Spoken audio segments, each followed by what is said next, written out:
All right. HEX is the world's first blockchain time deposit.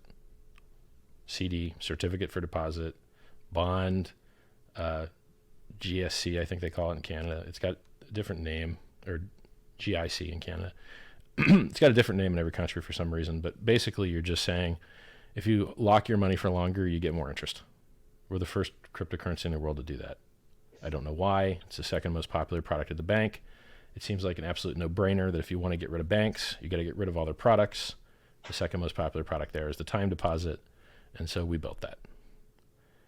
Now, what does Bitcoin do? Bitcoin only rewards one behavior. It does not reward developers. Developers do not get free Bitcoin. It does not reward marketers. Marketers do not get free Bitcoin. It does not reward auditors. The only people that are rewarded in Bitcoin with Bitcoin are people that burn electricity, pay electric companies to do so, and pollute the environment as the security model. Those are the only people that are rewarded in Bitcoin. Well, that sucks. There's a better way to incentivize people to have honest and good action. If you control the money supply, you can say, if you perform this good action, you get some inflation. If you perform this good action, you get some inflation. And so in Bitcoin, there's only two fundamentals. You could double click an EXE and get some free coins, which weren't worth barely anything when you got them.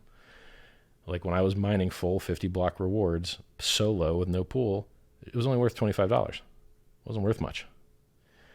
And then, the price went up, and then you weren't able to do that anymore. Double click an EXE to get some free coins. Just stopped working. So freemium went away, and the one fundamental that did stay is that the inflation rate would drop in half every 4 years. And so actually, in the past, Bitcoin was very inflationary, which is the only way that you can go from 0 coins to 18 million coins, is by inflating a lot, because they went from nothing to 18 million in 10 years. So what did I do? I said, all right, what do we want? We want to have a referral program to pay people inflation for when they refer other people, because it's successful in every industry that uses it. Excellent.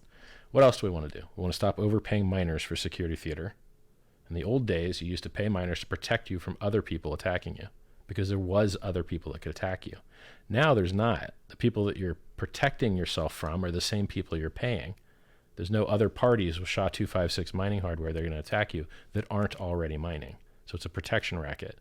They dump the price $1 million an hour. All-time high hash rate. Price is 3 times lower than all-time high. Maximum sell pressure from the miners. Sucks. Shoves the coin price down. And they don't talk to you on Twitter. They don't care what you have to say. They tried to make their own, fork of Bitcoin to kill the original one, which wasn't very nice. So I would like to see miners stop being overpaid and dumping the price. And I would like to see people paid to refer people. And I would like to see inflation only paid to stakers. And the longer you lock, the more you're rewarded. And then we're paying stakers to hold the price up instead of paying miners to dump the price. This is all awesome, innovative stuff. So what do? We take the Bitcoin UTXO set. We pull out Mt. Gox so that they can't just dump coins for free, like what they did with Bitcoin Cash, selling 60,000 or 40,000 Bitcoin Cash in the market to enrich Mark Karpeles. Well, that's a stupid idea, Bitcoin Cash guys. You should have been smart like me and fixed that. So I fixed it because I did better than they did. So I removed Mt. Gox from the UTXO set, made a Merkle top hash or Merkle root, call it what you will, same thing.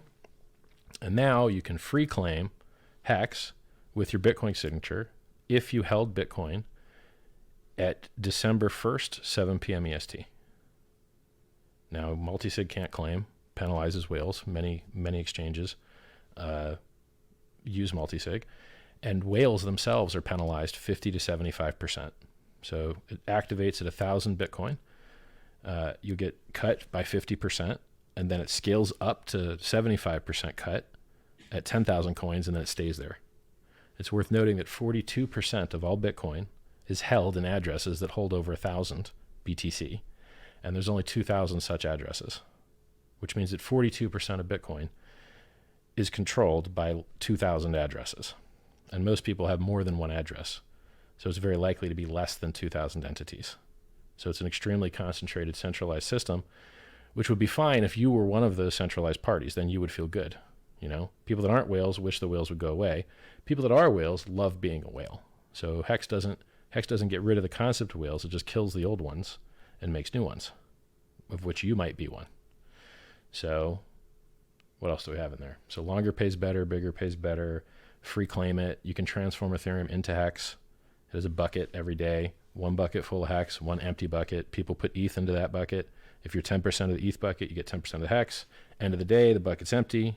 Next day, new buckets. And that happens for 351 days, which is basically what EOS did and raised $4.2 billion doing.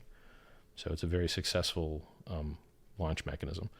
We're very different from EOS in that they had nothing but promises and expectations with no network, and we have no expectations and no promises and totally complete audited 3 times network done. So it's the opposite. We're the opposite of an ICO. No promises and all product.